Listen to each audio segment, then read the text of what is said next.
Hi everyone, my name is Danny. I am a civil defense attorney from Miami, Florida, and welcome to my YouTube channel. So I've been kind of sitting on the idea of creating a YouTube channel for a few years now.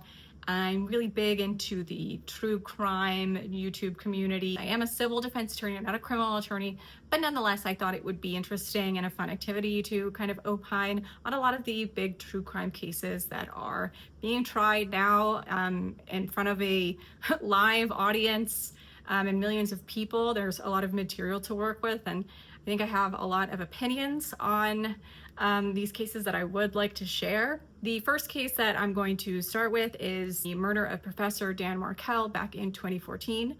I think that this was probably the last case in a series of cases that have been tried. That's just my opinion. I could be wrong. I don't personally think that there's going to be a trial of either Harvey Adelson or Wendy Adelson.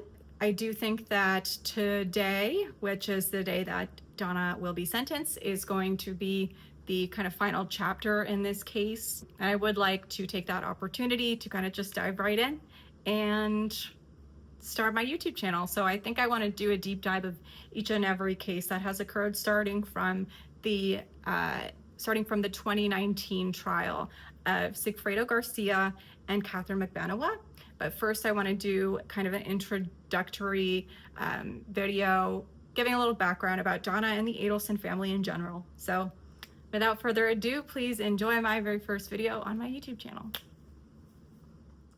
On the evening of July 16, 2014, Professor Dan Markel published what would be his final post on a legal blog for law professors. In his post, he questioned the fairness of government-funded executions, and he warned that delays in carrying out the death penalty can erode faith in the justice system. Dan Markel would himself be executed 2 days later, not by the state, but by two hitmen hired to take him out in an effort to solve a bitter custody battle with his ex-wife, Wendy. After pulling into his driveway on the morning of July 18, 2014, Dan would be ambushed, shot twice in the head. He would die the following day. And now, more than a decade later, the matriarch of his ex-wife's family, Donna Adelson, has finally been convicted of his murder. So to understand how we got here, we have to understand the Adelsons. Donna Adelson, once upon a time, was the picture of suburban success. She's a former teacher, and she used to work part-time at her husband Harvey's really successful dentistry practice in Broward County. She was also raising 3 perfect children, Robert, Charlie, and Wendy. Think Jewish Martha Stewart. In 1986, Donna made an appearance on Wheel of Fortune, where she described herself as domestic coordinator. A domestic coordinator? Yes.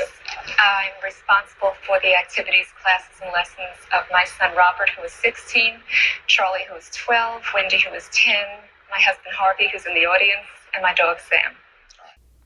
But behind this perfect exterior was a woman with total control over her children's lives.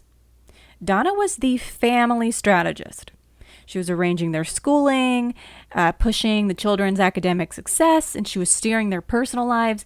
And an important detail I can't forget to brush over is that the Adelsons are Jewish. So it was very important to her, to Donna, that all of her children married within, well, not all of them, most of them married within the Jewish faith. So when her oldest son, Robert, fell in love with an Indian American woman named Aretha, Donna and Harvey threatened to disown him. So in an effort to please them, Robert would briefly marry one Deborah Wallenstein in March 2004, only to divorce her a few months later and reconcile with Aretha, to whom he remains married to this day. And despite what appeared to be a peaceful reconciliation at Robert and Aretha's wedding, Donna's control never seemed to wane.